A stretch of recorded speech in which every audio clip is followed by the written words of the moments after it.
తాకట్టులో ఉన్న బంగారానికి తక్షణ విముక్తి. ఈ రోజు మార్కెట్ రేట్ క్యాష్ మీ చేతిలో. శివ గోల్డ్ కంపెనీ, మీ నమ్మకానికి మా హామీ.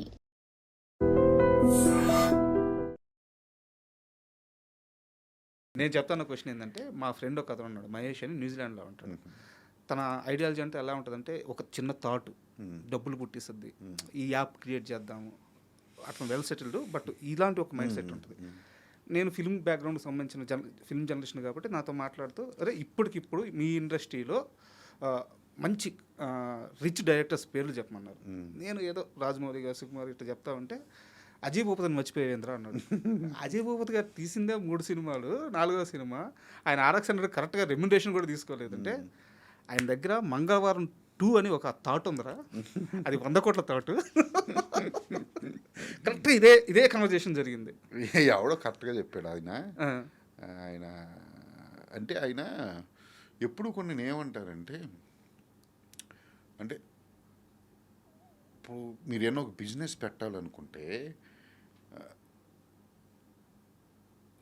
దానికి పెట్టుబడి అనేది వెంటనే ఆశించకూడదు. పెట్టుబడి పెట్టిన వెంటనే ఎప్పుడు ఆశించకూడదు.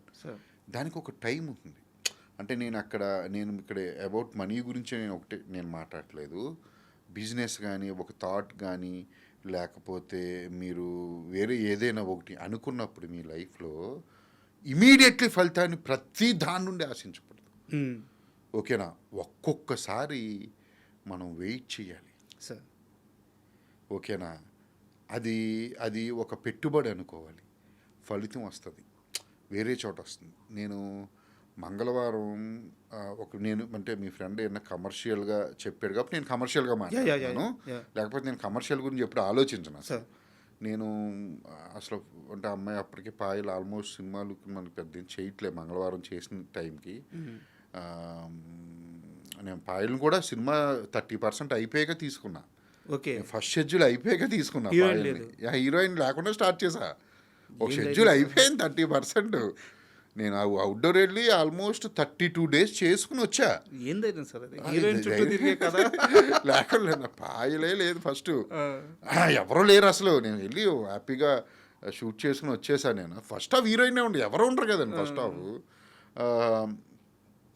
మాస్క్ మ్యాన్ ఎవడని తెలీదు. మాస్క్ మ్యాన్ నేను షూట్ చేసింది మా ఇంట్లో పనిచేసే అబ్బాయి ఉన్నాడు మా ఊళ్ళో.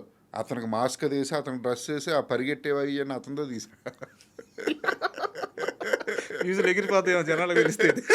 మాస్క్ మ్యాన్ అవడం తెలియదు అప్పటికి. సో అది చేస్తున్నాం. పాయల్ని తీసుకున్నాను. తర్వాత నేను అంటే తను నా పేరు అజయ్ భూపతి అనేవాడు ఉన్నాడు. నాకు ముందు ఫ్లాప్ ఉంది మహాసముద్రం. అసలు ఫ్లాప్ తర్వాత ఎక్స్పెరిమెంట్లు ఏంటి అన్నారు అందరూ. కానీ అదేముంది అసలు, నో రిస్క్ నో స్టోరీ అని చెప్పి నేను బాగా నమ్ముతాను నేను దాన్ని. సో నేను తీసుకున్నాను. బడ్జెట్ చూస్తే అసలు ఒక మిడ్ రేంజ్ హీరోకి అయ్యేంత బడ్జెట్ అయింది సినిమా. నేను 1 or 2 days అవుట్డోర్ షూటింగ్ చేశా. నైట్ 70 days చేశా. వేరే ప్రొడ్యూసర్ అయితే ఒప్పుకోడు. సో నేనే ప్రొడ్యూసర్ అవ్వడం వల్ల, నా పార్ట్నర్ నేను ఉండడం వల్ల నాకు ఎవరు రిస్ట్రిక్షన్స్ లేవు. ఈ సినిమాని ఎలా తీయాలో అలా తీసుకున్నాను. చాలా హై బడ్జెట్ అండి అది. ఎవరు లేరు. నేను అజయ్ భూపతి ఒకటి పేరు తెలుసు కొంచెం. ఆ మాస్క్ మ్యాన్ రివీల్ చేయలేము. ప్రియదర్శి కూడా అడిగాడు, అన్నా నేను చేస్తాను సరే చేసి అని ఇచ్చానంటే. సో నాకు అలా అడగడం ఇష్టం. నాకు ఎవరు అడిగితే అలా నాకు కనెక్ట్ అయితే ఇచ్చేస్తూ ఉంటా. సో ఇచ్చేసాను. కట్ చేస్తే మేము నా కంటెంట్ వదులుకున్నాను. హ్యాపీగా అన్ని బిజినెస్లు చేసుకున్నాను. డబుల్ లాభం. అది నేను లాభ నష్టాల గురించి చెప్పను. కానీ సెక్సువల్ కంటెంట్ అనేది మన వాళ్ళు, ముఖ్యంగా మీడియా పీపుల్, మీడియా అంటే మీడియా నన్ను బయట యూట్యూబ్ రివ్యూవర్స్ కానీ ఇది కానీ చాలా నాకు చాలా మంచి రేటింగ్స్ ఇచ్చారు. ఆ కంటెంట్ ఉన్న వల్ల ఫ్యామిలీస్ రారని నాకు తెలుసు. సినిమా ఎక్కడికి ఎవరికి రీచ్ అవ్వాలని నేను అనుకున్నానో వాళ్ళందరికీ రీచ్ అయింది. దాని తాలూకు వైబ్రేషన్ ఏంటంటే ఎలా ఉంటుందంటే సార్, ఎవ్రీ టైం సక్సెస్ని మనీతో పోల్చకూడదు అంటారు. ఒక్కొక్కసారి ఆ సక్సెస్ క్రియేట్ చేసే వైబ్రేషన్ ఉంటుంది చూసారు, అది వెల్త్ని క్రియేట్ చేస్తుంది. ఆ వైబ్రేషను మీ ఫ్రెండ్ చెప్పినట్టు 100 కోట్లతో సమానం సార్. ఓకే, అదే నేను 100 కోట్ల సినిమా తీస్తే ఖచ్చితంగా 500 కోట్లతో సమానమేమో. అంటే నేను ఎందుకు అంటున్నానంటే, నేను నా సినిమాలు అలా ఉంటాయి, బాగుంటాయి. మంగళవారం 2 అనేది కమర్షియల్గా కూడా డెఫినెట్లీ నెక్స్ట్ లెవెల్లో ఉంటుందని అంటే నేను అనుకుంటున్నాను. మీకు అంటే ఒక మేకర్గా మీకు అర్థమవుతుందా మంగళవారం టు స్కేల్ ఏంది? నాకు అది 100 కోట్ల బొమ్మ, పాన్ ఇండియా బొమ్మ అనేది మీకు అర్థమవుతుంది కదా? అంటే మీకు తెలిసిన దానికన్నా ఎక్కువ తెలుసు నాకు. ఓకే, మీ సినిమా కదా. మీకు తెలిసిన దానికన్నా బయట వాళ్ళకి తెలిసిన దానికన్నా నాకు బాగా ఎక్కువ తెలుసు. వై, నాకు మంగళవారం స్టోరీ తెలుసు. నేను ఈవినింగ్ కూడా అంతా అయిపోయి నేను ఏదో నైట్ ఏదో బయట మా బాల్కనీలోకి వచ్చి ఏదో ఆలోచిస్తున్న మా ఎడిటర్ వచ్చాడు. ఏంటి సార్ ఆలోచిస్తున్నారంటే, నాకు మంగళవారం టు ఇంటర్వెల్ ఎపిసోడ్ రన్ అవుతుంది మా ఇంట్లో. ఏంటి అన్నాడు. ఇంటర్వెల్ 5 చోట్ల జరుగుద్ది, ఇంటర్వెల్ మామూలుగా ఉండదని చెప్తున్నా దానికి. అంటే నాకు థాట్స్ అన్నీ రన్ అవుతా ఉంటే అంత జరుగుతుంది. అది వచ్చినప్పుడు దాని గురించి నేను మాట్లాడతాను. Super sir. అండ్ చిరంజీవి గారికి చెప్పిన స్టోరీ మెటీరియల్ అయ్యే ఛాన్స్ ఉంటుందా? ఉండకపోవచ్చు. వేరే ఇతర హీరోలతో కానీ దాని గురించి ప్రస్తుతంగా ఆలోచించట్లేదు. బట్ ఏదో బ్యాక్గ్రౌండ్ ఏంటి స్టోరీ? అదంతా వేరే చెప్పినా అర్థం కాదు. బ్యాక్గ్రౌండ్ అంటే అర్థం కాదంటే మరి అర్థం కాలేని సినిమాలు ఎందుకు తీస్తారో అనొద్దు. విజువల్ వస్తాయి కానీ ఇప్పుడు చెప్పడానికి తెలియదు. దాని గురించి ఇప్పుడు లేనప్పుడు ఎందుకు దాని గురించి సార్. అండ్ మహేష్ బాబు గారికి కూడా కథ చెప్పారా? ఎప్పుడు RX100 టైంలో అది. సో అండ్ ఇంకోటి కూడా తెలిసింది, నిజమా కాదు మరి మీరే క్లారిటీ ఇవ్వాలి. విశ్వక్సేన్తో మీరు ఒక సినిమా చేయాలనుకొని ప్లాన్ చేసి బట్ అది చాలా పాజిటివ్గానే వర్కౌట్ అవ్వలేదు ఇద్దరి మధ్య అని చెప్పేసి విశ్వక్సేన్తో నో అసలు థాటే లేదు. ఎప్పుడు విశ్వక్సేన్తో మూవీ అనే థాటే లేదా? తను అనుకున్నామంటే తను చేద్దాం అది ఇది అని అన్నారు కానీ డిస్కషన్ చేస్తున్నా నడిచింది ఫ్రెండ్లీగా. డిస్కషన్ కూడా జస్ట్ ఫోన్లోనే కలిసినప్పుడు చేద్దాం మనం అనుకున్నాం కానీ అసలు ఇంకా ముందుకు ఎప్పుడు దాని మించి ఇంకా ముందుకు ఎప్పుడు వెళ్ళలేదు. సో ఫైనల్గా విశ్వక్ మంచి యాక్టర్, వెరీ ఇంటెన్స్ యాక్టర్, నాకు బాగా ఇష్టం సార్. ఫైనల్గా ఒక 2 క్వశ్చన్స్ సార్. ఈ మధ్య నాగార్జున గారు మాట్లాడుతూ సినిమాని టైంకి కంప్లీట్ చేయండి అయ్యా, టైంకి కంప్లీట్ చేస్తే మిక్సింగ్కో వాటికో వీటికో మాకు ఒక 2 వారాలు టైం ఉంటే సినిమాని వేరే స్థాయికి తీసుకెళ్ళొచ్చు టెక్నికల్గా అండ్ ప్రమోషన్ పరంగా. ఒడిస్సీ లాంటి సినిమా అనే సంవత్సరం క్రితం డేట్ చెప్పి వాళ్ళు టైంకి డెలివరీ చేశారు. నేను కూడా అది చేయలేకపోయాను, నన్ను కలుపుకొని విమర్శించుకుంటున్నాను అని చెప్పి నాగార్జున గారు ఒక మాట అన్నారు. అండ్ మీ విషయానికి వస్తే ఇక్కడ అన్ని వడ్డీలని గిడ్డీలని లేకపోతే ఈ ఇంట్రెస్ట్లు ఈ ప్రొడ్యూసర్ల తాలూకు ఇవి ఉంటాయి. ఒడిస్సీ కదా అది ఏంటది, ఒడిస్సీ సంవత్సరం ముందు డేట్ అనౌన్స్ చేయడానికి వాళ్ళు ఫస్ట్ కాపీ ఇంకొక 10 రోజుల్లో వస్తుందనగా అప్పుడు డేట్ అనౌన్స్ చేస్తారు సంవత్సరం తర్వాత. ఓకే, మీకు అర్థమైందా? ఇక్కడ కూడా మనం అలా పెట్టుకుంటే హ్యాపీ, కానీ ఇక్కడ ఎవరు మనకి షూటింగ్ అయితే రిలీజ్ అనుకుంటారు, కానీ అసలు వర్క్ పోస్ట్ ప్రొడక్షన్లోనే ఉంటుందని చాలామందికి తెలియదు. అది ప్రొడ్యూసర్లో కానీ టెక్నీషియన్లో కానీ డైరెక్టర్లో కానీ ఒక అవగాహన పక్కా ఉండాలి. ఇప్పుడు నా లెక్క వస్తే నేను RX100 3 months shooting and only నేను టైం పీరియడ్ చెప్తున్నా. 1 month షూటింగ్ చేశాను, 1 month గ్యాప్ ఇచ్చాను గడ్డం పెరగడానికి, 1 month షూటింగ్ చేశాను, అయిపోయింది 60 days. దానికి ముందు ప్రీ ప్రొడక్షన్ చేసుకున్నా, పోస్ట్కి ఎక్కువ రోజులు పెట్టుకున్నా మళ్ళీ. ఓకేనా, 4 నెలలు పెట్టుకున్నా పోస్ట్కి. మహాసముద్రం అంతే, ఓన్లీ 5 monthsలో షూటింగ్ జరిగిన period 5 months, pre production post ఎక్కువ. మంగళవారం అయితే ప్రీ ప్రొడక్షన్ 6 నెలలు తీసుకున్నా, షూటింగ్ 5 నెలలే. డిసెంబర్లో స్టార్ట్ చేస్తే మేకి అయిపోయింది, మే 1st week 2nd week కల్లా అయిపోయింది షూటింగ్ మొత్తం. మళ్ళీ పోస్ట్కి ఒక 5 నెలలు తీసుకున్నాను. సో ప్లానింగ్ అని కాదు, నాకు మెయిన్ సినిమాని కాపాడేది పోస్టే. సౌండ్, దాని గురించి చాలామందికి అవగాహన ఉండదు. సౌండ్లో సినిమాని మార్చేయచ్చు. మీరు అందరూ చూసి బాగుందన్న ఫైట్ ఉంది మీకు భోజనాల దగ్గర, మంగళవారంలో ఒక ఫైట్ ఉంటుంది, ఒక మెచ్యూర్డ్ ఫంక్షన్లో మొత్తం ఊరంతా కొట్టుకుంటారు. మీరు ఇప్పుడు వెళ్ళి చూస్తే ఆ సౌండ్ చూడండి, మొత్తం మిక్సింగ్లో మార్చాను. మ్యూజిక్ డైరెక్టర్ మొత్తం ఇచ్చేస్తాడు మ్యూజిక్ ఫస్ట్ నుంచి, కానీ అక్కడ మిక్సింగ్లో ఎక్కడ జూమ్, ఎక్కడ నేను ఫేడ్ అవుట్ చేయాలి, ఎక్కడ సౌండ్ చేయాలి, ఎక్కడ మ్యూట్ చేసేయాలి, ఎక్కడ బ్యాక్గ్రౌండ్లో ఏమైనా వెళ్తాను, ఇవన్నీ కూడా నేను మిక్సింగ్లో చేయించుకున్నవి.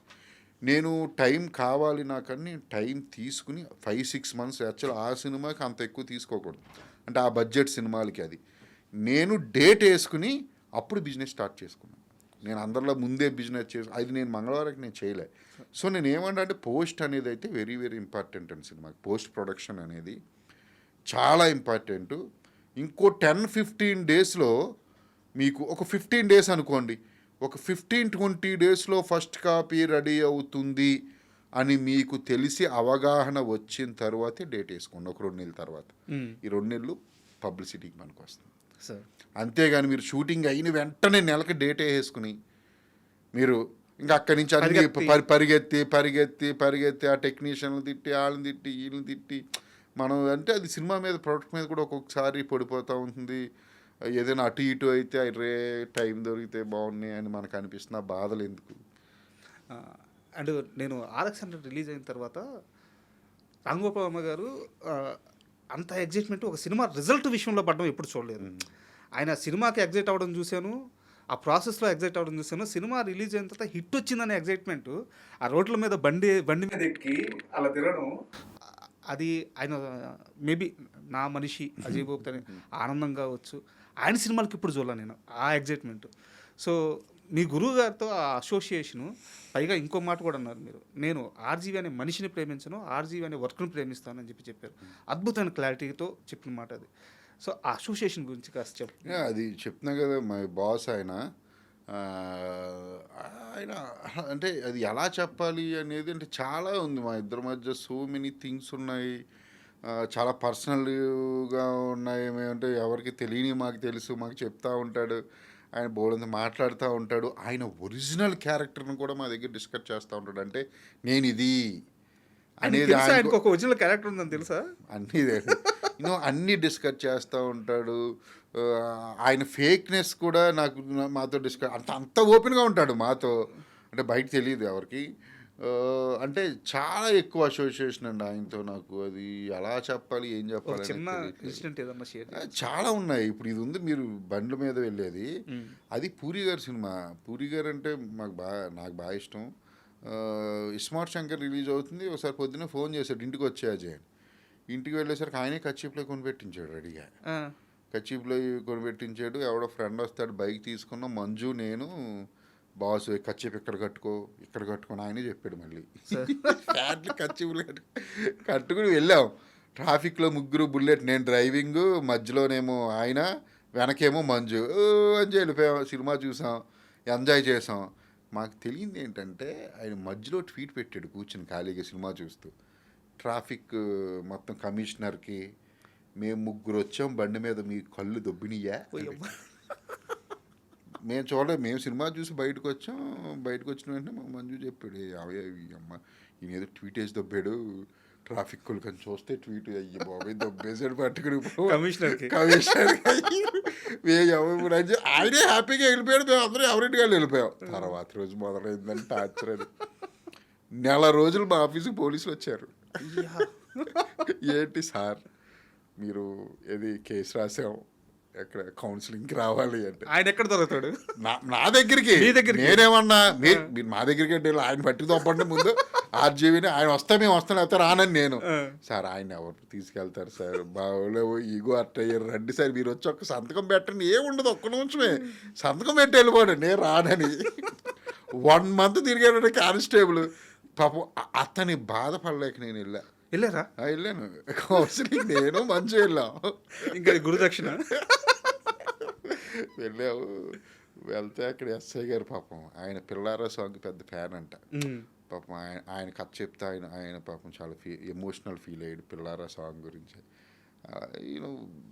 బాగా గుర్తు నాకు. ఆయన మా బాసు, ఆయనతో పెట్టుకోకూడదు, కిలికేసి వదిలేస్తూ ఉంటాడు ఆయన వేరే.